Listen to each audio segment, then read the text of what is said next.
مرد باش. بچه دار نمیشه، رانندش دیر میشه. زنه. کجا پول میاره انقدر خرج میکنه؟ دیدی خودش تنش میخوری. سفید شده نمیخوای ازدواج ببین هم کنی؟ دوست دختر داری؟ شکم نیاد باید بیای یه سر. وای چقدر لاغر شدی. درست کی تموم میشه؟ چقدر درس میخونی به بابا؟ خودت دختر رسیدی؟ دیگه. خبریه؟ من با زن جماعت طرف این نمیشم. رنگ که داری؟ پوشیدی دخترونه دیدی نیست؟ چی پوشیده بود؟ مرد دیگه خوش یعنی به چی؟ حاله. مثل دخترها. وای خودته؟ فامیل کار مال دیگه. مرده. دماغ تو این عمل همه کردی؟ گشت داره زن آخرش کار هم کنه ببین اصلا. کیو گرفت.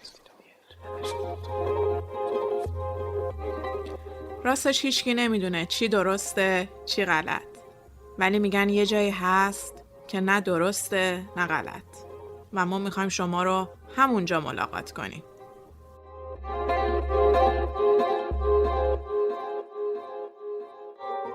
کست باگ دنبال گیر دادن به سوراخ است. دیدی زود جاج کردی؟ فوری ابروات نره بالا. نه هر سوراخی. سوراخایی که مستقیما به فرهنگ و جامعه‌مون مربوط میشه. مسائلی که تا الان به صورت تابو، اشکال یا همون باگ در اومده. ما میخوایم به جای عادت کردن و انتقالشون به نسل آینده بهشون گیر و کمی قلقلکشون بدیم. راستی کست باگ یه پادکست ندار و خودمونی و پیژامه‌طور است. پس اگه خیلی خیلی مؤدبین یا پیش کسی نشستین که باهاش رو درواسی دارین، این پادکست رو گوش ندین. یا بدین، خودتون میدونین. خلاصه به ما مربوط نیست.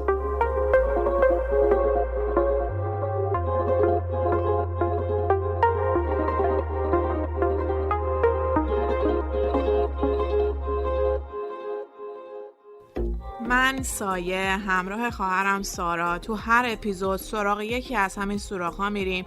یه وقتایی با شما، یه وقتایی با اهل فن گپی میزنیم و دور هم یه دیباگ فرهنگی میسازیم. برو بریم. Ajá. Get ready.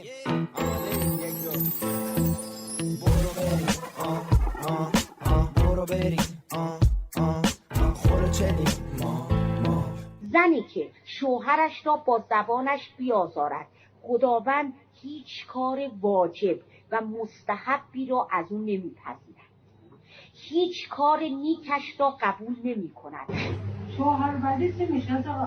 الان وایسی یه ذره آخرشو. دیر اومدی نخواب زود برو. شما الان رسیدی، میتونستی دهنتو ببندی. شاید شوهرت برای همین بده. آها برای همین زبونته. چرا نرسیدی از ما حرف میزنی؟ یه بار دیگه حرف بزنی اینجا ترک میکنم. دهنتو ببند. دهنتو ببند. تو همینی که بلند شو برو. چون نرسیده داری از شوهرت میگی. اگه راست میگه خودت بگو. چون تو نذاشتی حرفمو تموم کنم که تو این روایت ننوشته اگه شوهر بد بود، اگه شوهر معتاد بود، اگه شوهر پول نمیداد. گفت همه شوهرها. اگه راست میگی طلاق بگیر. همین اخلاقته. دموکراسی انه. سلام من و سایه برگشتیم بعد از یه غیبت طولانی. البته خیلی خوشحالیم که دوباره برگشتیم پیشتون. خیلی خوشحالیم که تونستیم یه اپیزود جدید رو ضبط بکنیم. غیبتمونم هممون فکر کنم میدونیم که به چه دلیل بوده. دنبال یه رسالت بزرگتری برای یک تغییر بهتری بودیم در زندگی هممون که همین باعث شد که قلقلک شیم و بریم سراغ موضوع دوست داشتنی دموکراسی در کسری از ثانیه.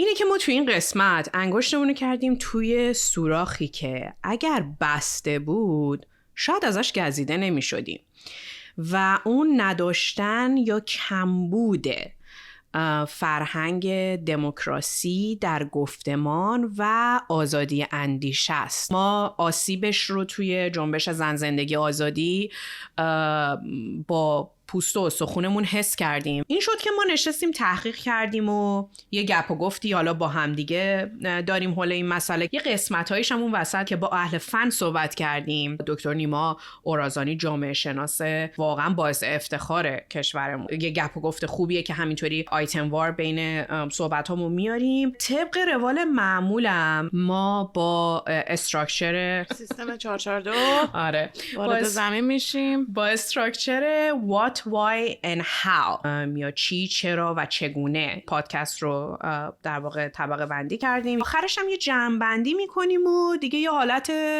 خوددانیده دیگه که ما به کسی نمیگیم چی درسته چی غلطه.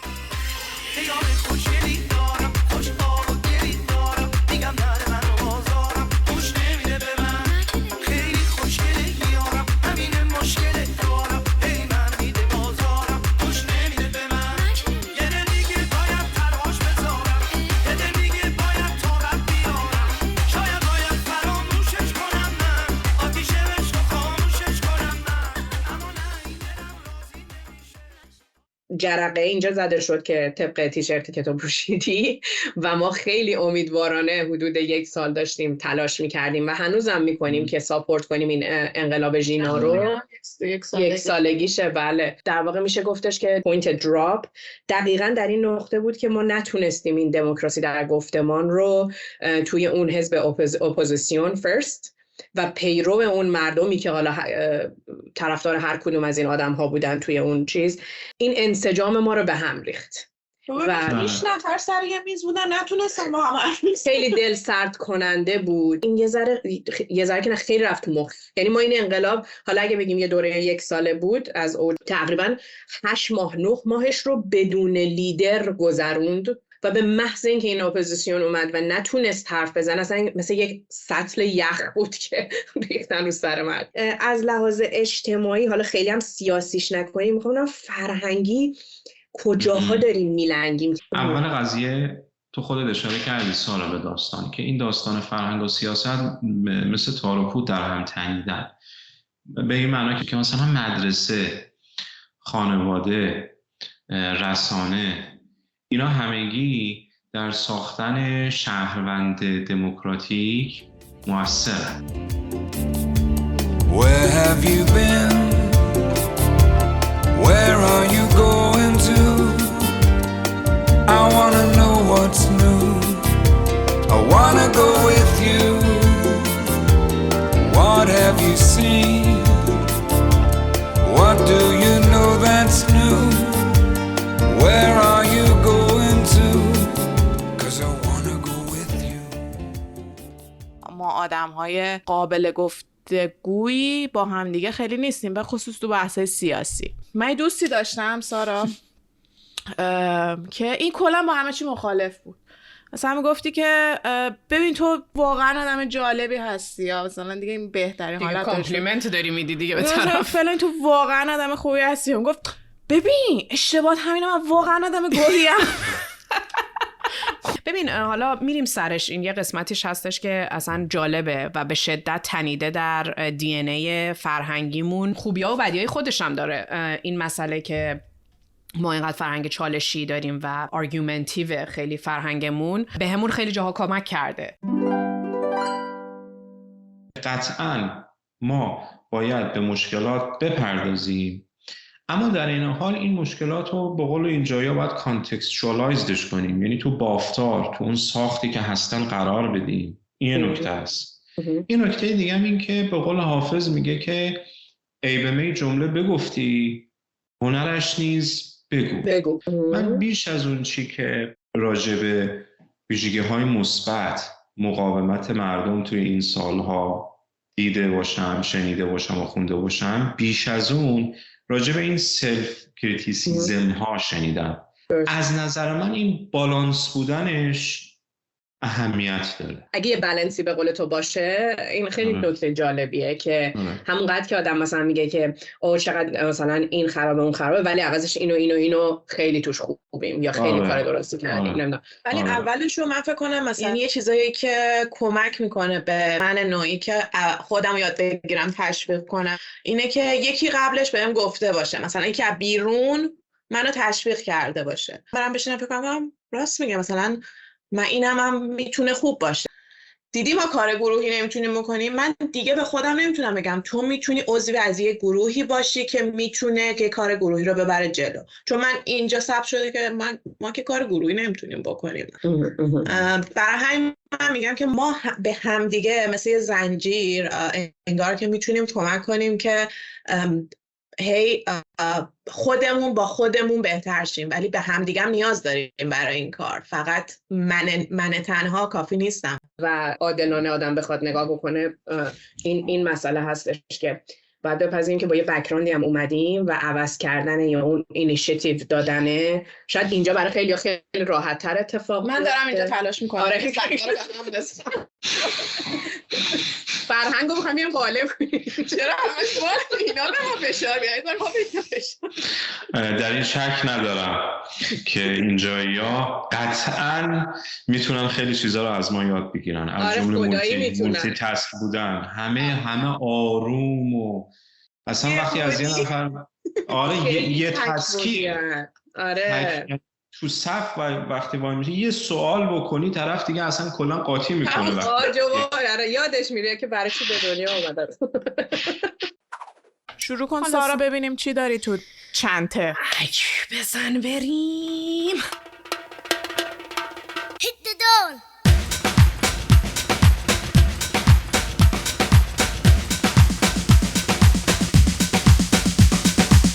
بزن بریم به سرعت برق و باد، بزن بریم از اینجا، بزن بریم عشق و داد بیداد، بزن بریم از اینجا، بزن بریم از اینجا، بزن بریم از اینجا، بزن بریم به سرعت برق و باد، بزن بریم از اینجا، بزن بریم از اینجا، بزن بریم پایا پای. اشتباه داده منم اشتباه میکنه. اوکی، حالا میریم سر وات. قسمت وات قضیه است. حالا هر وقت شد why و how بازم میگم چی هست اصلا. حالا این دموکراسی که میگین، کلمه دموکراسی رو وقتی تحقیق میکنین راجبش میبینین که یه ریشه یونانی داره که در واقع روشنفکرای غربی در قرن 18 اومدن بر اساس یه چارچوبی که در اون مهران مدیری افتادن زیتون بولو آره یونان.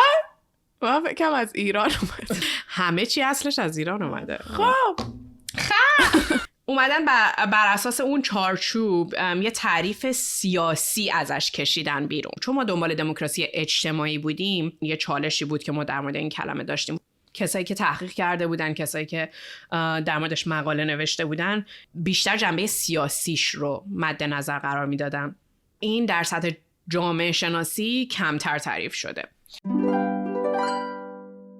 حالا برمیگردیم به اینکه این کلمه دموکراسی که دمو یا همون در واقع تعریف لغویش در یونان شده مردم و کراتو به معنی فورس یا نیروه. این اتفاقی که در دورانی که مربوط به دارک ایج پادشاهی کنار میره و باب شدن قدرت مردم عادی برای اداره امور کم کم پذیرفته میشه. اینجا اونجاییه که این لغت شروع میکنه به شکل گرفتن.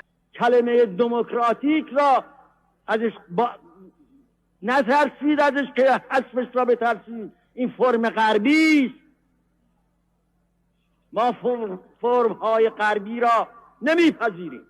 میدونی سرا به خاطر این که میخوایم رو پای خودمون وایسیم. قبل از این که در واقع حالا خیلی حزب سیاسی بخواد تعریف بشه، این یک عادت یا یک فرهنگ اجتماعی بوده که از مونارکی و از پادشاهی اینا اومدن از قدرت مردمی استفاده کردن و شروع کردن پذیرفتن که عامه بتونن دخالت داشته باشن در امور مملکت داری.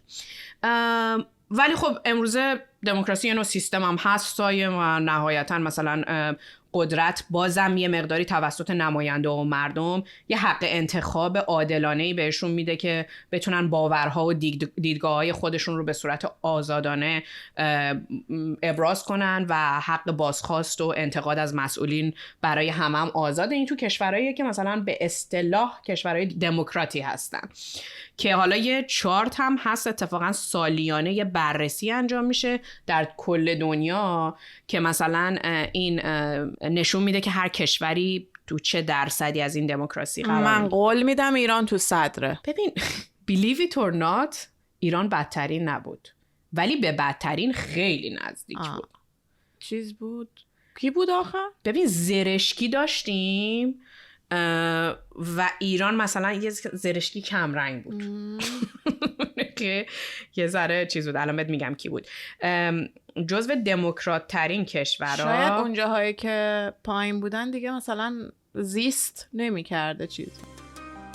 همه رفتن کسی دورو برم نیست، چنین بیکس شدن در باورم نیست. اگر این آخرات عاقبت بود که جز افسوس هوایی در سرم نیست.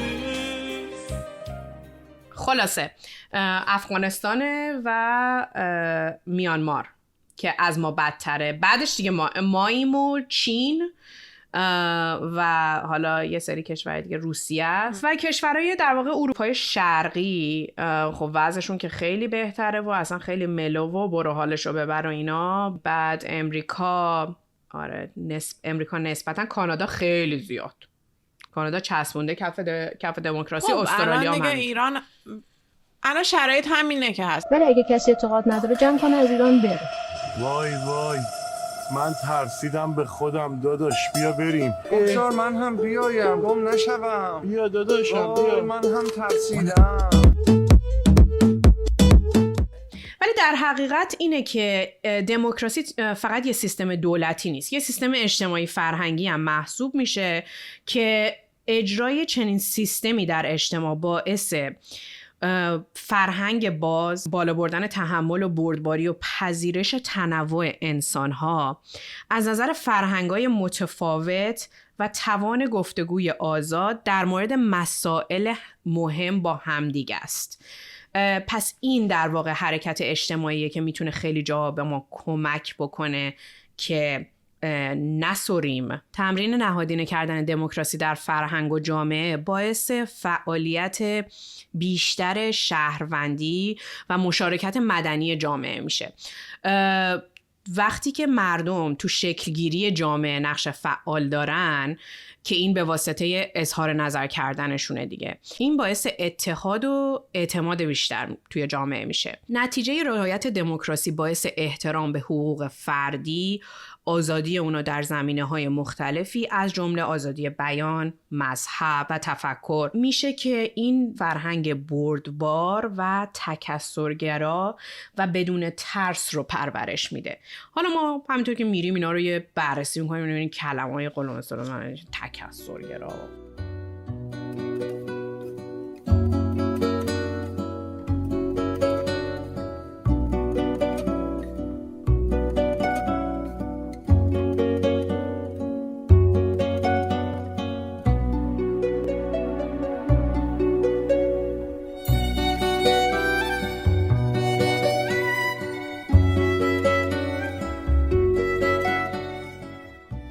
خیلی جالب بود از سرزمین زیتون‌های خوشمزه چه چیزهایی در اومده.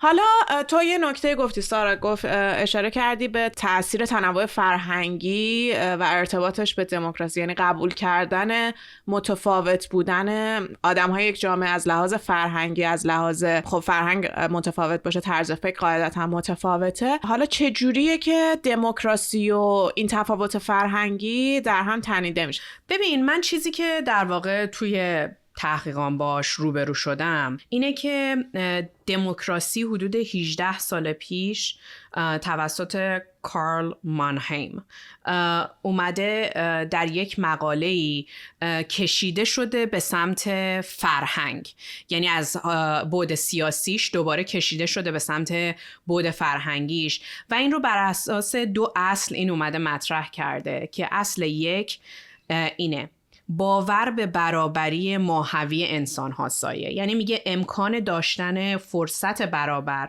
در جامعه برای تمام اقشار یا همون طیف هایی که تو گفتی، این یک پیشفرض برای دموکراسی که میتونه تجلی پیدا بکنه توی این جامعه. یعنی چی؟ یعنی من نیام بگم شما بهایی عقب وایسا، شما مسیحی بیا جلو، شما مسلمونی بیا جلوتر. پس اصل اول میشه باور به برابری ماهوی انسان. اصل اول ریدیم. آره. خب اصل دوم شاید اونجا فرجی شد. اصل دوم فرهنگ دموکراتیک استقلال فرد در اندیشه و باور داشتنه که در واقع همبستگی ارگانیک یا یه همبستگی تنواره. ببینید تنوار؟ آره. یعنی چی؟ تنوار دیگه. مرسی. آره. میخوام ردشم برم دورشم رسم اونجا که دل بر خونه داره ولی داده اجاره. من میخوام سودشم برم جیش دارم و چارش فقط یک مستراحه، یه جیش ساده. حالا کنار کنار دل بر کنار در بند کنار دریا کنار خانوما کنار آقایون کنار این بر کنار اون بر کنار.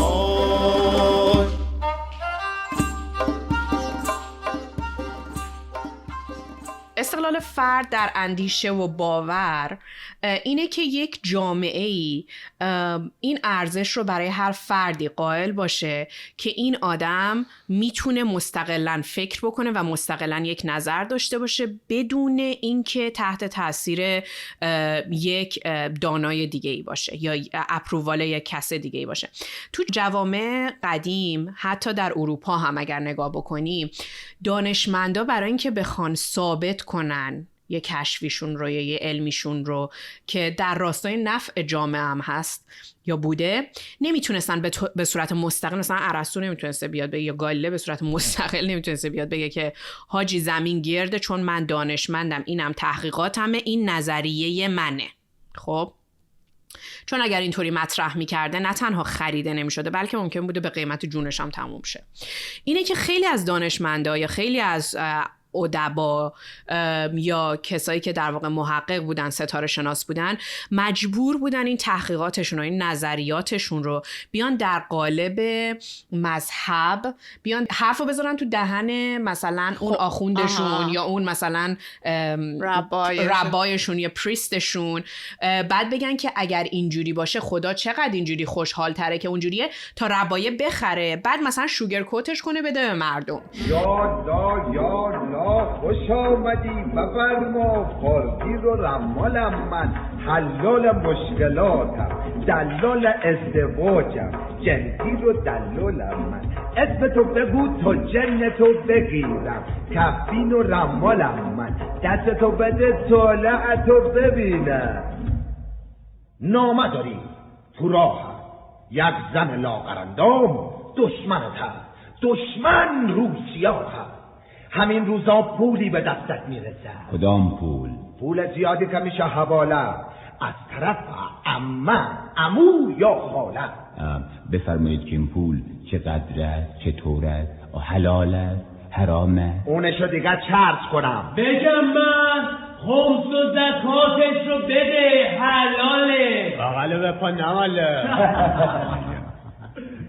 حالا اگه بخوایم ایران رو در نظر بگیریم و مسئله دموکراتیک شدن جامعه رو از لحاظ فرهنگی در نظر بگیریم، باید بگیم که توی نیم قرن اخیر به خاطر محدودیت‌های سیاسی و فرهنگی که به جامعه تحمیل شده، آدم‌ها رفتن سراغ رفتارهای فردگرایانه، افسار گسیخته، یه جوری که انگار یه نوع رفتار سازوکار دفاعی به خاطر اون محدودیت هایی که بهشون تحمیل شده از سمت حکومت، یا حالت افراط و تفریط. ولی داشتیم به نظرت سایه، مثلا اگه بخوایم بگیم که به صورت تاریخی از کی ایران تجربه داشتن دموکراسی رو داشته، فکر کنی مثلا کدوم دوره رو بشه نام برد؟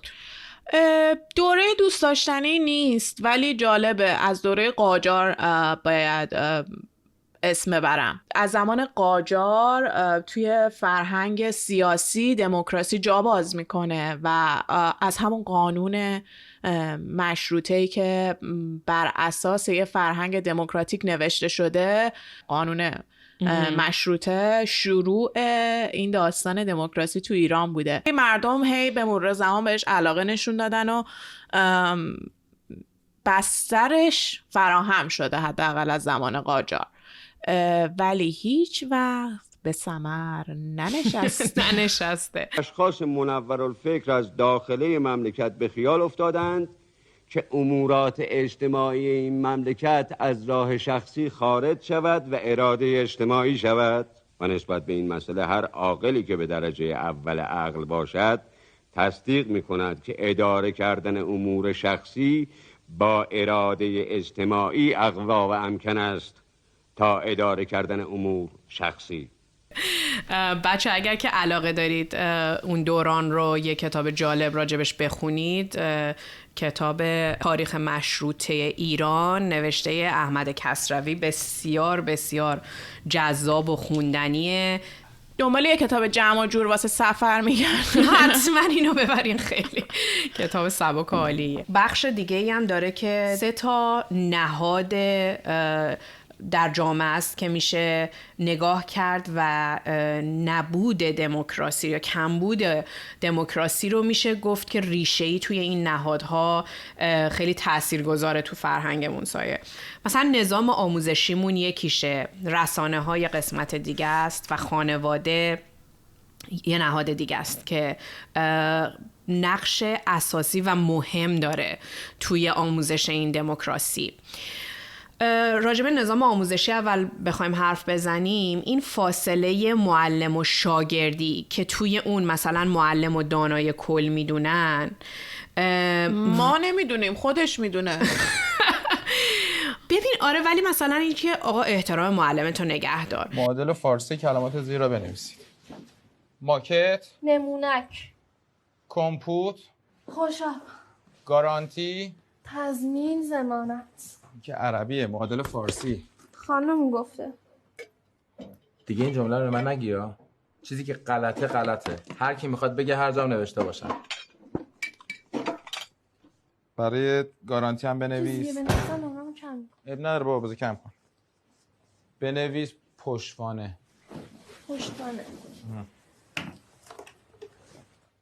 و بعد تو ایران رسانه و آموزش و همه اینا تا حد بسیار زیادی متأثر از چی هستن؟ متأثر از ساختارهای سیاسی هستن. یعنی وقتی بچه ما وارد مدرسه میشه، برای تفکر انتقادی رشد پیدا نمیکنه، مهارت شنیده شدن رو بهش نمیدن، بهش یاد نمیدن که آقا تنوع در نظرات مهمه، خوبه، اصلا برای رشد جامعه کاربرد داره. طبیعتا این فرد به عنوان یه فردی که براش دموکراتیک بودن در حوزه اجتماع مهم باشه، خب رشد میکنه. و شکسته شدن این قبح به ترویج دموکراسی خب کمک میکنه. در نظر گرفتن برابری اجتماعی برای معلم و شاگرد در سیاست‌های آموزشی از حذف این فاصله باید حمایت بکنه و این یک رابطه جدید رو به صورت دموکراتیک برقرار میکنه. من سایه یادمه که عاشق یکی از معلمامون شده بودم توی دانشگاه. خانم؟ نه دیگه، آقا. اولین کلاسی هم بود که من با این آدم توی این دانشگاه داشتم. به ثمر نشست واقعا عشقمون.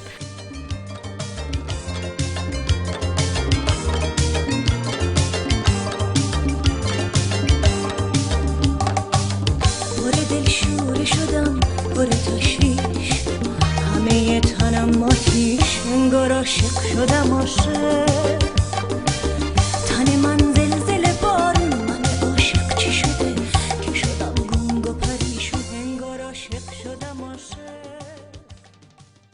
غیر از اینکه واقعا آدم خوش تیپ و خوش استایل و دوست داشتنی بود و اینا، ولی از لحاظ شخصیتی حالا بخوایم بگیم چیزی که خیلی این آدم منو جذب کرد این بود که ما یه پروژه داشتیم با این توی دانشگاه و یه تحویل نهایی داشتیم و شب و روز ما کار میکردیم تحت نظر ایشون دیگه که یه مدلی رو وان آن وان بتونیم در اسکیل وان آن وان بتونیم این مدل رو درست بکنیم. این استاد مدل ما رو دیده بود و گفته بود کاملا قابل انجامه.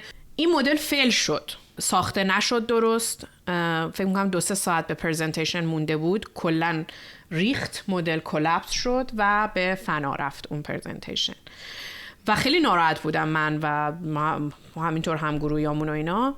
یه حرف جالبی زدیم، معلمه اومد نگاه کرد و گفت که خیلی متاسفم این اتفاق افتاده ولی اشکالی نداره. غیر از درسی که از لحاظ استراکچرال و آرکیتکچرال این مدل گرفتین شما، تو متوجه شدی که معلمت هم میتونه اشتباه بکنه. سایه انقدر حرف این برای من ارزشمند بود که هنوز با خودم تکرار میکنم که معلمت هم میتونه اشتباه بکنه. بعد عاشق تر شدی. ببین من که هم گفتم قربونه برم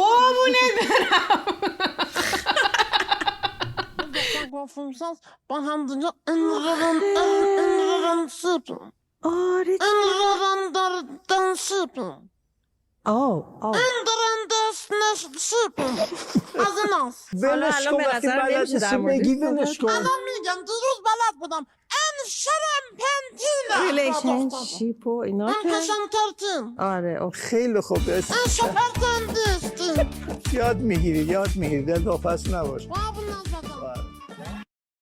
یه قسمت دیگهش رسانه هان که مسئولیت اینو دارن، رسالت اینو دارن که کمک به پذیرش مسائل بکنن از طریق عقل و احساس هر دوش با هم دیگه و کمک بکنن به اینکه مردم با چشم بسته به یه سمتی برن یا اینکه حقایق رو نشون بدن و ازشون بخوان که از این عقل و احساس کمک بگیرن. یه ذره تو صدا و سیما حقایق رو بگی پیریزو میکشن، کلا صدا و سیما برمیره. یهو میره مثلا کوههای چیز البرز و اینا رو نشون میده. یه آواژور. آره تا اینکه طرفو توجیه کنن که بی خود از حقیقت صحبت نکنه. آره. مورد بعدی هم خانواده ها بودن که مثلا نمونهش توی ازدواج و تربیت کودکانه. مادر یه حرفی میزنه یا پدر یه حرفی میزنه، بچه میپرسه چرا باید این کارو بکنم؟ دهنش. مثل ایشون میگه باید این کارو بکنی چون من پدرتم دارم بهت میگم، باید این کارو بکنی چون من مادرتم دارم بهت میگم. چی میگی اون زیر ریز؟ یا مثلا ازدواج. وای میدونی مثل بابا هوتن شکیبا این تو لیسانسا. خوب پیدا کردیم برات. حالا امشب میبینیم. ببخشید من سلیقه شما رو قبول ندارم. سلیقه من مامانته. بده؟ نه ولی من میخوام زنم خودم انتخاب کنم. معلومه که خودت باید انتخاب کنی. خودت اونی که ما میگیم انتخاب کنی. خب که باز میشه انتخاب شما. نه انتخاب توئه که ما گفتیم. آره خلاصه این انتخاب خودشه، این نمیفهمه این دموکراسی رو در خانواده این هوتن شکیبا بدبخت نفهمه. همه چیز همجهت باید باشه با اونی که خانواده میگه. الان اگه بخوایم قسمت بایشو که چرا ما نمیتونیم توی کانورسیشنامون یه گفتگوی دموکراتیک داشته باشیم، وقتی داشتیم با نیما گپ میزدیم این موضوع هم پیش اومد. ببین وقتی مثلا دم کانتر پرواز وای میستی یا مثلا کانتر بانک میشینی داری کارتو انجام میدی، جدیدم صندلی گذاشتن و دیگه وای نمیستی. اینکه یه نفر اسکی میاد بغلت و سعی میکنه سرشو از اون دریچه نیم دایره بکنه تو بزنه، این برداشت رو میکنم که تو یک انسانی هستی که برای حریم من ارزش قائل نشدی، برای حق تقدم من که الان نوبت منه ارزش قائل نشدی، پس تو یک مشکل تربیت فرهنگی داری که این رو در جامعه یاد نگرفتی چجوری رعایت کنی. این یک. بعد تا دارم از اون ناامید میشم تعجبم بیشتر میاد که اونی که پشت کانتره داره جوابشو میده. یعنی به جای اینکه برگرده بگه که بشینید یا بفرمایید نوبتتون که شد تشریف بیارید من دارم به یه مراجعه دیگه کمک میکنم، بده بستون جواب میده. یعنی این دیالوگ انقدر نرم شده در جامعه که بعد یه دفعه احساس میکنی اونی که عجیبه تویی. من سعی از وقتا تو پادکستانم میگیم یه بخشیش دست ما نیست، خب یه بخشش ولی دست ما هست دیگه مثلا. نه؟ آره قطعا همینطوره. ما در حقیقت رفتارها و کنش‌ها و عواطفمون تا حد خیلی زیادی متأثر از هنجارهای اجتماعی که توش زندگی میکنیم. من بازم این تفکیک رو همیشه سعی میکنم واردش نشم بین فرد و جامعه، چون یه مثل مرغ و تخم مرغ میمونه. ولی همینطوره که ما به دلیل اینکه از تربیت‌های متفاوت، خانواده خورده فرهنگ متفاوت برخورداریم، ممکنه خیلی جاها و تفاوت‌های فردی که داریم خیلی جا احساس بکنیم که آقا من اگه اینجا بتونم یه رفتار متفاوتی بکنم و نفر بعدم این کارو بکنه و نفر بعدم این کارو بکنه، ممکنه اونی که اون پشت نشسته دیگه مثلا به فردی که بدون اجازه وارد نوبت من میشه پاسخ نده. برای مثال این یه فریکونسی، یه فراوانی میخواد که هی باید تکرار بشه یه هنجاری جا بیفته. تو نظر چیزه؟ من از ابزرور فقط دارم مثلا میگم که خب حالا یه مدت تو اون جامعه هم زندگی کردم، مثلا در یه سری رفتارا رو دیدم، الان دیگه برام خیلی عجیب نیست که اگه مثلا به اندازه سارا تعجب نمی‌کردم اگه یارو مثلا میومد کله‌شو می‌کرد تو اون سوراخ، مثلا من میرفتم کنار گفتم کار تعجب بده بود. دلیلم چیه که میگم که ما توی جامعه نرمال زندگی نمی‌کنیم و نمی‌دونیم که داریم توی جامعه نرمال زندگی نمی‌کنیم. ما توی جامعه فوق‌العاده پرفشاری داریم زندگی می‌کنیم و داریم سعی می‌کنیم که عادی زندگی کنیم و این سازوکار دفاعی مغزمون، حالا که منو مثلا گشت ارشاد گرفت سر خیابون، منم میرم اینجا حقیق خانم رو مثلا ازش میگم مثلا چه بی ربطیه ها، ولی فشار اگه جای دیگه داره به من وارد میشه و من دیگه شروع میکنم یه جایی یکی دیگه رو نایده گرفتم، باهاش مخالفت میکنم. بسیار بسیار نکته مهمیه، خیلی این نکته مهمیه. یعنی ما واقعا تو شرایط نرمالی نیستیم، واقعا همینطوره. یعنی اینکه من نمیتونم یه شهروند کانادایی آمریکایی و حالا اینکه میگم شهروند عامشو میگم و با شهروند ایرانی به این راحتی مقایسه بکنم. من یه چیزی هم اضافه کنم. من فکر کنم توی یکی از صحبتامون که قبلا پری اینترویو ها که با هم دیگه داشتیم گپ میزدیم که ازم پرسیدی که داری راجع به مردم ایران صحبت میکنی اسپسیفیکلی وقتی که راجع به دموکراسی در گفتمان و پذیرش، یا مردم ایران و خارج از ایران. و من گفتم که من دلم میخواد اتفاقا هر دو رو، ولی چیزی که برای من جالب و فسینیتینگ بود این بود که آدم ها وقتی که کانتکستشون رو عوض میکنن، ما ایرانی ها میتونیم اتفاقا تو صف هم وایسیم، اتفاقا میتونیم کپ بکنیم، مثلا ترافیک هم رعایت بکنیم، رانندگی هم رعایت بکنیم، تو گفتمان میتونیم دموکراسی هم داشته باشیم، بپذیریم. همین آدمی که مثلا فرض کن 30 سال خارج از ایران داره زندگی میکنه، دیگه کاملا کالچر رو بلند شده باشه، اینا با 5 نفر دیگه از دوستاش نشستن که همه بالای 10-20 ساله که دارن خارج از ایران زندگی میکنن. حتی این گروه که به صورت روزانه قوانین رو کاملا اداپته شده با جامعه که دارن زندگی میکنن رعایت میکنن، به هم که میرسن اصلا انگار ورق برمیگرده که مثلا my way or highway. فقط پروف این که من برنده از یک بحثی بیام بیرون بدون اینکه خواسته برای من ارزش یا برد واقعا معنوی یا مادی داشته باشه، این هنوزم تو دی ان ای انگار هست. یعنی میخوام یا اون دیگه هنوز تحت اون فشاری که مثلا سایه میگه حالا که ارشاد مثلا سر گوشه I understand خیلی چیزه، نه ولی تأثیری که اون سیستم گذاشته روی تک تک آدمای اون جامعه توی نسل‌های مختلفه تا سالهای بعد، تا نسل‌های بعد اثراتش رو آدمای مختلف می‌بینی. من اتفاقا می‌خواستم به همین نکته‌ای که سایه گفت اشاره کنم و اونم اینه که ماها میدونی اگه ماهایی که اینجاییم اگه بخوایم با یه غیر ایرانی رابطه شروع بکنیم خیلی راحت‌تره برامون. میدونی چرا؟ چون میتونیم از ابتدا خودمون رو استبلیش کنیم، از ابتدا کالچرمون رو استبلیش کنیم. اون هیچ بک‌گراندی از ما نداره، هیچ انتظاری از ما نداره. ولی مشکل اینجاست که اگه من و تو به عنوان ایرانی خارج از ایران وارد رابطه بشیم، ما یه بک‌گراند فرهنگی ازش اومدیم که اون بک‌گراند فرهنگی یه سری تصاویری برای ما ایجاد کرده و ما با اون تصاویر زندگی میکنیم دیگه. آره. میدونی یعنی رسوبات اون چیزی که ما توش بزرگ شدیم مونده. من کاری به این ندارم فعلا که خوب و بده ها، به مکانیزمش کار دارم، یعنی رسوبا هستن. حالا اینو بهش اضافه بکن که بعضی از این رسوبات زخمن. یعنی ما ایرانی‌ها کلی زخم به روانمون. من به عنوان مثلا فردی که یه گرایش سیاسی خاصی دارم، یه وقایعی رو تجربه کردم، یا پدرانم مادرانم یه وقایعی رو تجربه کردن، اگه طرفدار گروه سیاسی خاصی هم فعالیت‌هایی کردم، آسیب‌هایی دیدم، دیگری همینطور، اون یکی همینطور. این آسیب‌ها حتی خارج از ایران هم تو رابطه‌ها خودشون رو نشون میدن. بابت همین تو گفتگو دور هم که جمع میشیم، مثل حرفی که سارا زد، میبینی یهو آدم‌ها خیلی میپرن به همدیگه، تالرنس تحمل همدیگه رو ندارن، دشنام میدن یا از همدیگه ناراحت میشن، دلگیر میشن. تا که کشم عتیبت از چشم دل فریبت، روزی که رشمه ای کن ای یار برگزیده، آن لعل دل کشش بین، آن خنده دل آشوب، آن رفتن خوشش بین، آن کام آرمیده، آن آهوی سیاه چشم از دل ما برون شد، دیاران که چاره سازن با این دل رمیده، زنهار تا توانی اهل نظر نیاد. از لحاظ تمرین گفتگو و هنر گفتگو یه سری چیزا هست که میشه بهش اشاره کرد، یه مقداری سخته.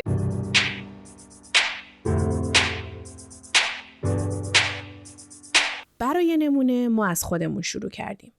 قسمتی رو که قراره بشنوید گفتگویی در یک دوره همی دوستانه که ضبط شده ولی کسی جز من از این ضبط خبر نداشت، چون میخواستیم هر کس خود واقعیش باشه.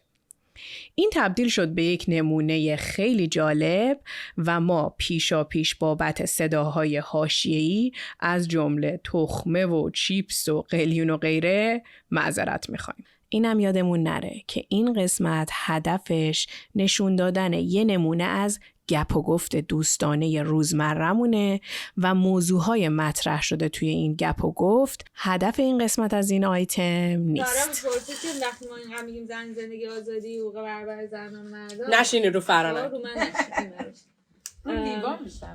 اگر که در آسانسور باز شه انتظار دارید که پسره وایس شما اول بریم بیرون بعد بریم بیرون یا نه؟ نه فقط دختر، مردم که باشه من اجازه دقیقاً همین می‌خواستم. نه اینجا اینجوری نیست. اینجا مثلا در ماشین مثلا باز نکنه. آره خیلی وقت ببین، یا مثلا در آسانسور در آسانسور باز میشه، شما دو نفرین، توی یه پسر توضیح دوید اومد تو کوچه، چیشی کنن گردش اومد پیش حسنی، در آسانسور باز میشه، پسره میره بیرون. خب مثلا سامیه وقتی در ماشین رو برای من باز میکنه، به نظر من اکسترا. چی وقت ندیدم دختر برای پسر در ماشین رو باز کنه؟ خب چرا نمیکنه؟ و من هرگز هم این یه زمانی هم مثلا دختر نباید خواستگاری پسر. بابا دیگه نه یه دقیقه واقعا دارین چیزو بیارین پایین. چیز نباید بیاد پایین. چیز باید بالا بمونه. آره ولی این الان به نظر من دقیقاً مثال خیلی واضحه کوالیتی. چون من حتی بهش فکرم نکردم. خب الان یه دختر مثلا در ماشین رو برای پسر باز کنه، یه پسر که وای دولم ببین اون به خاطر اینکه تماما جنسیتش رو میپاشه.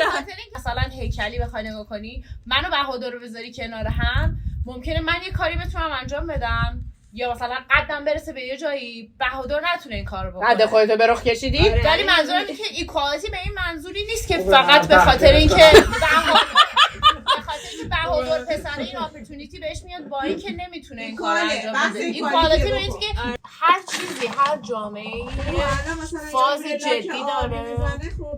خب چشه؟ الان مثلا پسری که میره مانیکور پدیکور گیه با دوست دخترش من دوست دارم استریت لاک میزنه چون دوست دارم. بابا دختر با دوست پسر با دوست دخترش اومده بود، دو تایشون با هم مانیکور گرفتن، پسر آبی آبی آخه حالا سبز میزد مشکل حل میشد.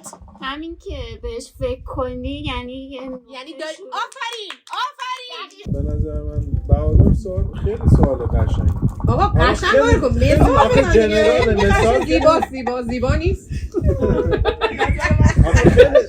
شرایط جسمی زن و روحی و زن هم مرد اینه. خب ما مثلا درسشو خوندیم، به نظر شما این قانون بیان با دربارش بحث کنیم، اینقدر دربارش بحث کنیم، اینقدر به اشتراک بذاریم و یه تصمیم بگیریم. همه چیزو مثلا مثالای چیزی نمیفهم.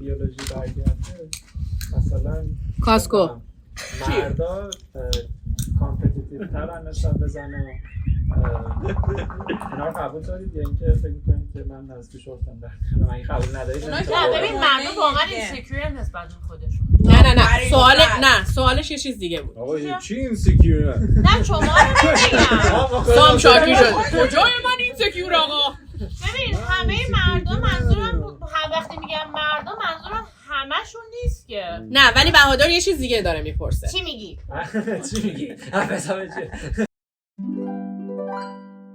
همونطور که میبینید توی این گپ و گفته دوستانه تقریبا هیچ کس به هیچ کس گوش نمیداد. یه سری مکالمه ها و بحث های موازی و همزمان که به جای اینکه بهتر شنیده بشه و تحلیل بشه فقط در راستای جواب دادن و هیجان پیش میرفت. خلاصه مثل ما نباشید. چیزی که آدم رو اذیت میکنه تو گفتگو اینه که مثلا نوتیس کنی که طرف داره گوش نمیده بهت.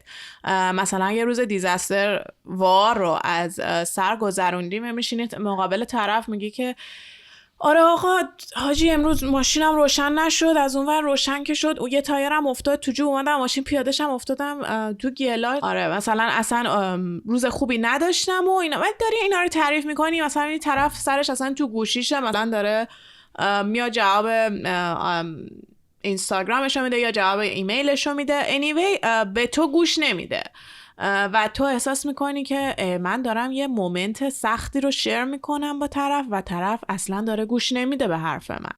راست میگه دیگه این نیما. من با این پیر مردین با این نظمه نوبل رفت براموشید فهمیدم این چیزو.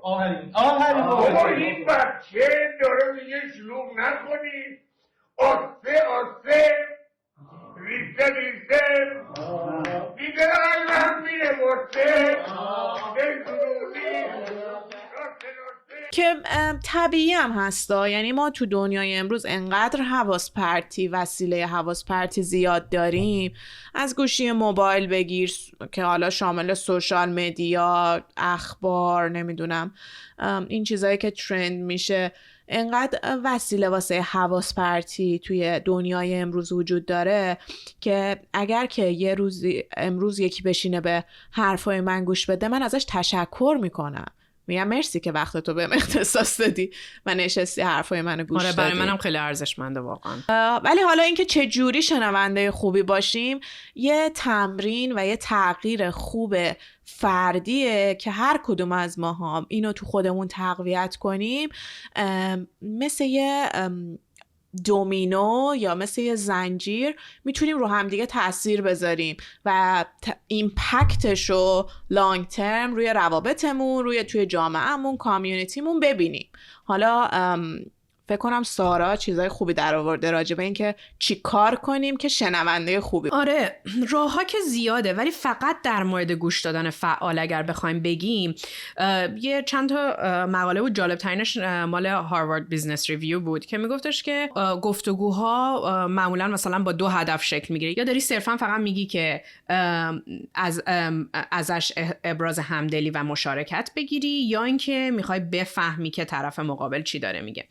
بعد این دوباره توی همون مقاله میگه که ما 3 نوع گوش دادن فعال داریم، حالا که یا همون active listening، یا رفتاریه، یا احساسیه، یا شناختیه. behavioral, emotional and cognitive. من اینجا دوست دارم به یه نکته اشاره بکنم و اون اینه که تو عرصه فعلا اجتماع بمونید، تو عرصه فرهنگ بمونید. اگرچه من گفتم با سیاست تنیده است، اون چیزی که من تجربه کردم تو گفتگو امکان دموکراتیک شدن رو فراهم میکنه، ورود به گفتگو به قصد یک شنیدن، نه قانع کردن دیگری، و ورود به گفتگو به قصد شنیدن داستان دیگریه. وقتی اون گفتگوی داغ تموم میشه، بعد از طرف میپرسی که چرا همچین نظری داری؟ من مثلا یه داستانی برامون تعریف میکنه که آره مثلا من مادرم فلان طور شد، پدرم فلان طور شد، خودم همچین داستانی رو از سر گذروندم. تو میگی تو به این دلیل مثلا، و بعد اونجا شروع میکنی به فهمیدن طرف. فهمیدن. نمیگم حتی باهاش موافق میشی ها، اما دیگه اونو به عنوان یه اپوننت، به عنوان یه مخالف، به عنوان کسی که روبروت ایستاده یا روبروت نشسته نمیبینیش. این وارد شدن به گفتگو به قصد شنیدن و به قصد شنیدن داستان فرد خیلی به دموکراتیک شدن فرهنگ کمک میکنه از نظر من. چقدر جالب بود نه دیگه طرف در اصل میاد یا مثلا تروما رو با تو شیر میکنه، زخمش رو با تو شیر میکنه و باوندینگ اصلا شاید پس باید داستان طرف مقابل تو اول بشنوی، بهش کردیتش رو بدی و بهش ولیو بگی آره مثلا چیزایی که میگی درسته، ولی چیزی که من میگم درسته.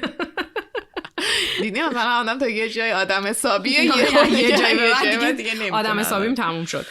ولی این که چه جوری گوش بدیم و شنونده درستی باشیم، من فکر میکنم کلید طلایی رابطه انسانیه. خیلی این مهمه.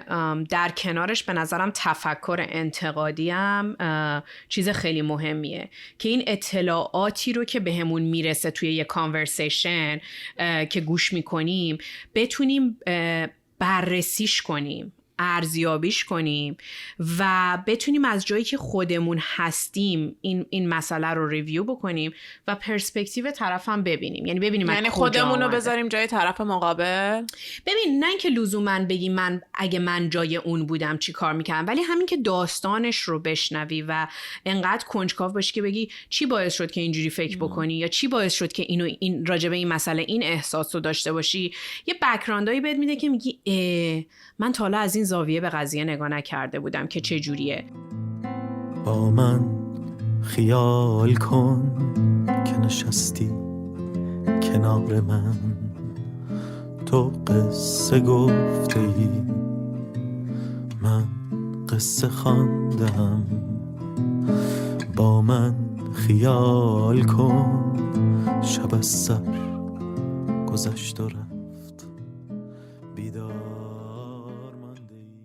حالا همینجوری که داشتیم راجع به این قدرت گوش دادن صحبت می‌کردیم و اینکه چقدر تأثیر داره توی بحث کردن با آدم‌ها، من داشتم یه تدتاکی رو گوش میدادم از ویلیام اری. موضوعش این بود The Power of Listening، قدرت گوش دادن. چی میگفت داشتم حالا تو این تدتاک؟ میگفتش که فکر میکنیم که معاشرت کردن با آدما صحبت کردنه، یعنی مثلا هی یکی تو بگی یکی من بگم یکی تو بگی، ولی معاشرت کردن با آدما اصلش گوش دادنه، یعنی اینکه تو شنونده خوبی بشی. یه خاطره تعریف میکرد، میگفتش که چاوز رئیس جمهور ونزوئلا، رفیق احمدی نژاد، اصلا سلطان مخالفت کردن احمدی نژاد، حالا میریم سرش. اری داشت یه خاطره تعریف میکرد، مثل اینکه مشاور اقتصادی چاوز بوده و حالا چاوز توی یه سیچویشن بعد اقتصادی بوده، جنگ داخلی داشته اون تایم و از این اری کمک میخواد که حالا باید چی کار کنیم. توی یه جلسه بودن، میشینه سر جلسه و اونم میگه دیر اومدی، خیلی دیر. میشینن سر جلسه و اولین سوال چاوز از اری این بوده که حاجی چی کار کنیم؟ اری در جواب این سوال راه حلش رو ارائه میده و راه حلش عصبانی میکنه چاوزو. میگه مردی که مگه نمیدونی مثلا جنگ داخلی داریم فلان داریم الان چه وقت این حرف هست؟ و چاوز شروع میکنه به صحبت کردن و حالا خودشو با عصبانیتش خالی میکنه و مشکلاتی که داشته رو میگه. بعد از اینکه شروع میکنه به صحبت کردن، آخرش دوباره همون سوالا از اری میپرسه که اری ما باید چی کار کنیم و دوباره همون جواب اری بهش میده، یعنی همون جوابی که اول کانورسیشن به چاوز داده بود. بعد از اینکه چاوز صحبتاشو کرد و خودشو خالی کرد، دوباره همون جوابو به چاوز داد و این بار چاوز خیلی آروم گفت چرا، حل خوبی، بیاین راجع به این موضوع صحبت کنیم. پس شنیدن آدم ها و اینکه اونها چه دردی دارن، چه ترامایی دارن، چه مشکلی دارن، باعث میشه که اون کانورسیشن مثل یک خمیر بازی شروع بکنه به نرم شدن، منعطف شدن و تبدیل بشه به یه گفتمان، تبدیل بشه به یه معاشرت. خیلی مثال قشنگی بود. اینکه کنترل خشمه که وقتی مثلا یه کسی داره اوج میگیره و میره اونجایی که عصبانیه، ما به عنوان کسی که توی این مکالمه نشستیم 2 تا آپشن داریم که آیا ما باهاش اوج بگیریم و بریم اونجا که نتیجهش میشه نهایتا 2 تا آدمی که فقط دارن سر هم فریاد میکشن و اصلا نمیفهم، هیچ کدومشون نمیفهم اون یکی داره چی میگه، یعنی زیروه اون چیز. یا اینکه اون یه نفر دیگه تصمیم بگیره مثل مشاور چاوز آرامش خودش رو حفظ بکنه و اجازه بده این تخلیه احساسی و اطلاعاتی صورت بگیره، بعد بگه که حالا بیا اینو یه لیوان آب بخور بشیم بزنیم ببینیم چی میگه. شما اگه موافق باشین همین شب جمعه قال قضیه رو بکنیم. گفتم که آقا اولویت اول دربار با اون وسطه. حالا اگر شما میخواین زودتر سر و سامون بگیرین باشه، شماها تلاش کنین که اون وسط زودتر سر بگیره. خیلی خوبه چیغ دوان. اختر خانمشان نظر این تو مدرسه با این بلد به چرخانگاه چه اوج میگیره؟ آره دیگه. عزیزم اوج نگیر. بله اوج نگیر. میبینی اوج میگیره. عزیزم اوج نگیر. الان من اوج نگیر. عزیزم اوج نگیر. الان پدر جان. آرام باشه. دیدی اوج گیره. و باید قبول کنیم که قسمت خیلی زیادی از اگریسیو بودن ما توی مکالمه هامون ریشه در همون چند تا نهادی داره که سارا اشاره کرد. اروین یالوم یه جمله‌ای داره که من کلمه به کلمه از قول خودش میخونم. میگه که هر روز بیشتر به این موضوع پی میبرم که اگر بخواهیم بین افرادی با اعتقادات مختلف زندگی کنیم بدون ایجاد تغییرات اساسی از خودمون نمیتونیم با اونا همراه شیم. باید به مسائل به سبب درستیشان نه قدمتشان احترام بذاریم. رفتار دموکراتیک سیستم حکومتی دموکراتیک میخواد که ما تو صدرشیم. عالی چقدر قشنگ گفته. به حقیقت باید احترام گذاشت و اون رو مورد پذیرش قرار داد، نه صرف این که چه کسی داره راجبش حرف میزنه. نیما اینجا میگه یعنی من باید به این باور داشته باشم عمیقاً از ته دل که حقیقت همش پلومن نیست. اگه من به همچین چیزی باور نداشته باشم خب معلومه که فقط به این دلیل وارد گفتگو میشم که بقیه رو به راه راست هدایت کنم. انسان اگر خودش منحرف باشد نمیتونه دیگران را مستقیم کنه. این شکی نیست. یکی از منظر دینی احساس میکنه حقیقت همش پلو خودشه، یکی از منظر ممکنه علمی همچین احساسی بکنه. هر کسی از آره ولی دید بخشی از حقیقت پلو توه، بخشی از حقیقت پلو ساراست، بخشش پلو سایه است، بخشش پلو منه و با گفتگو و به اشتراک گذاشتن این دیدگاه‌های مختلفه که من میتونم غنی‌ترش کنم جهان خودم رو. این یه نقل قول از نیچه است، میگه که حقیقت با 2 تن آغاز میشود. یعنی انگار که یه نفری نمیشه حقیقت رو استبلیش کرد، انگار تو گفتگوه، تو مکالمه است که حقیقت خودشون نشون میده. یاد اون حرف سایه میفتم. اون حرف سایه خیلی عمیقه به نظر من، میشه راجبش کلی نوشتن کتاب. کم پیش 100 سالیه با اینکه میگفت یه نفر از بیرون باید به من بگه من تنهایی نمیتونم. اصلا واقعا تصوری که من از خودم دارم فقط از خود من نمیاد، یعنی من در رابطه با دیگریه که خودم رو میشناسم. اینجام همینطوره، من در رابطه با دیگریه که حقیقت رو بهش میرسم. خونکاندم که نشینیم در با من و تو، به 2 نقش و به 2 صورت، به یکی جا من و تو، خوش و فارغ ز خرافات پریشان من و تو. اینکه فرهنگ ما به عنوان یکی از کشورهایی که یه فرهنگ کامپتیتیو داره اصلا فرهنگ پرسشگرایانه است. فرهنگیه که به چالش کشیدن رو دوست داره و ارزش میدونه، هوش میدونه که هست و این خیلی جا باعث شده که ما پیشرفت بکنیم توی این مسئله، اینکه به راحتی نپذیریم، به چالش بکشیم و کما اینکه این رفتار رو یه دفعه می‌بینی شما اگر در یه فرهنگ دیگه پیاده کنی مثلا بگن که کار رودیه یا گستاخانه است. همین بحث این که این 6 نفر که در چندین کشور آزاد داشتن فعالیت میکردن حزب اپوزیسیون و نتونستن مردم رو به این دموکراسی داشتن و همبستگی و شنیدن همدیگه دعوت بکنن و بیشتر استرس رو بذارن روی تفاهم‌ها تا تفاوت‌ها.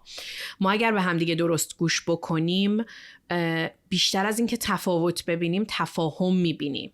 توی همین موومنت مهسا امینی یا زن زندگی آزادی ما تفاهم‌های زیادی با این طیف داریم. درسته سایه؟ آره ببین مثلا توی همین مدت من با هر آدمی که صحبت کردم حداقلش میدونم که روی چند تا اصل همه تفاهم داشتن که ما اگه به این آیتما برسیم راجع به ایران ما خوشحالیم.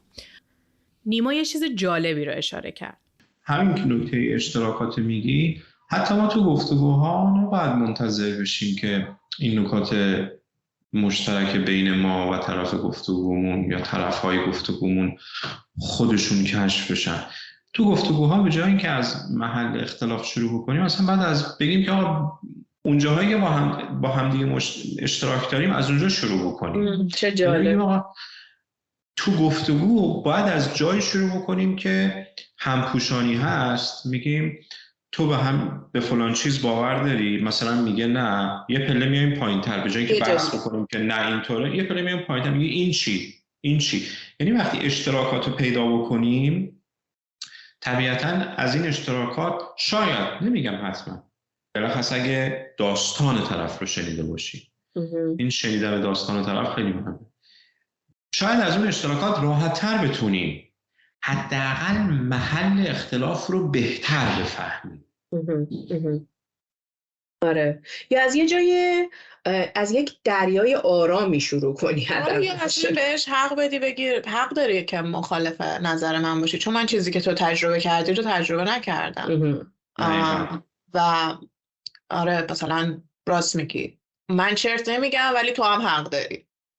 و مثلا بعد مثلا میشه دو تا نظر مخالف که آخر دنیا نیست آف کورس که هیچ مثلا همه قرار نیست با هم موافق باشن چون همه یه چیز رو زندگی نمیکنن که یا همه مثلا تجربهاشون که یکی نیست، ولی هنر گفتگو کردنه که این وسط گم شده و بیشتر یا بلد نیستیم، یا هنر گوش کردنه که ما رو روبروی هم قرار میده. مثلا اینکه تو به این نقطه برگشتی گفتی نیما که به این نقطه برسیم که بگیم اوکی اینو قبول داری، اصلا اجازه نمیده که تو مثلا بگی که اوکی من به همچین چیزی اعتقاد دارم. یعنی انقدر مقابل تو قرار میگیره، ولی این نکته که میگی گوش بدین اول به هم و بگین که اوکی داستان تو چیه، برای منم خیلی جالبی بود.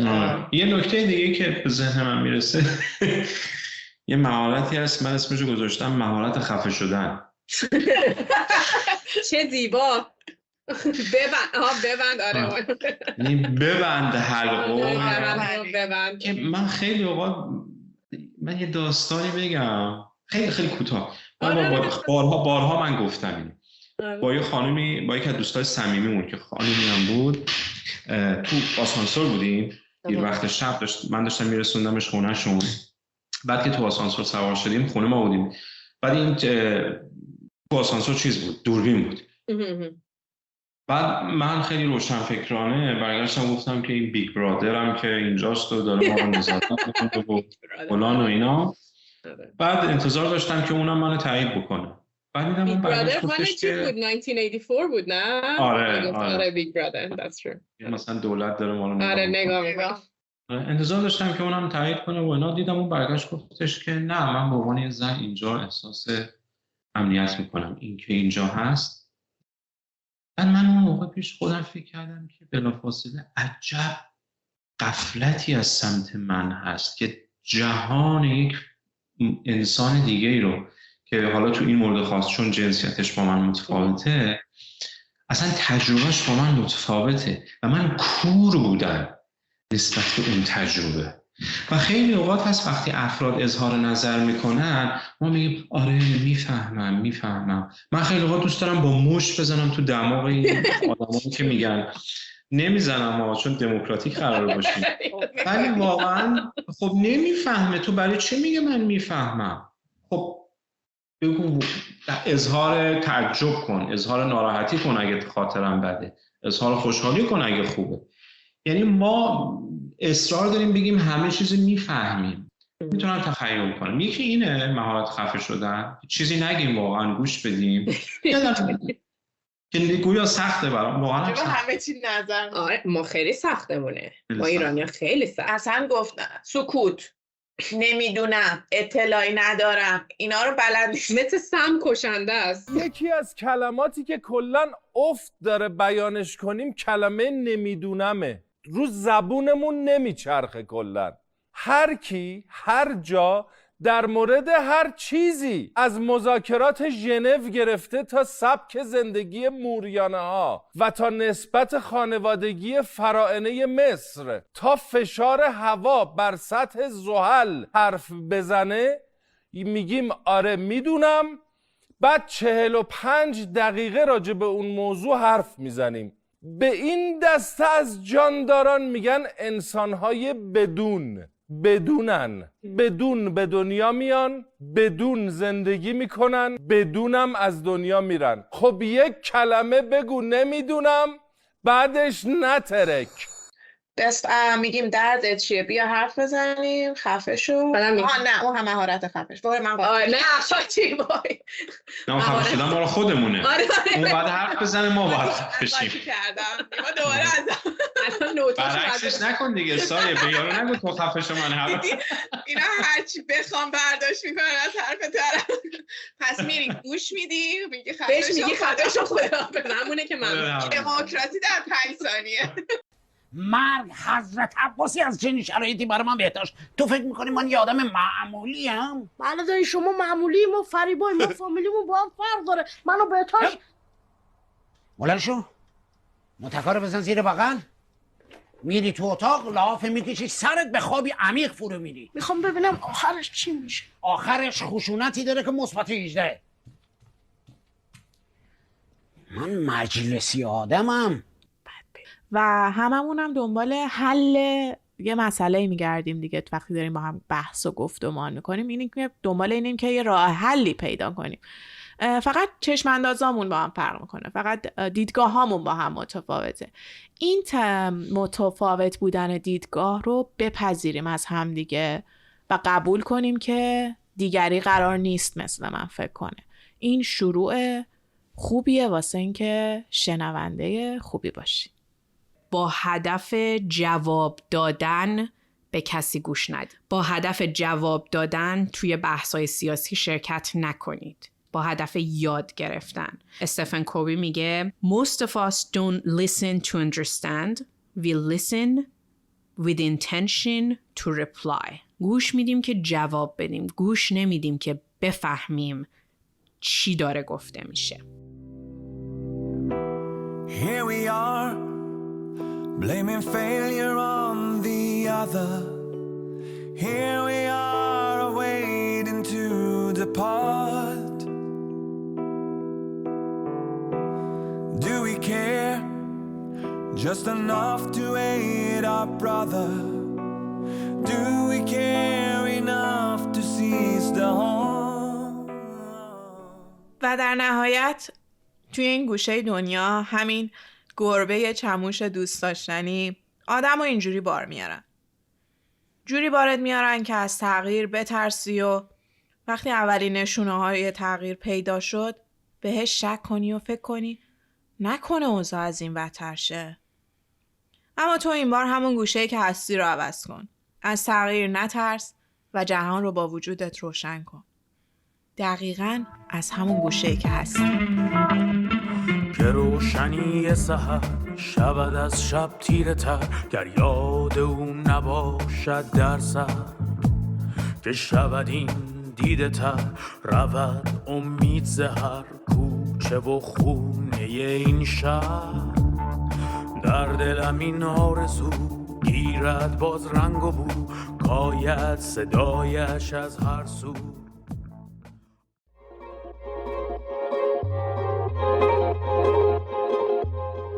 دمتون گرم که پادکست کست باگ رو به در و همسایه معرفی میکنید که هممون بتونیم توی این درزگیری فرهنگی شریک باشیم.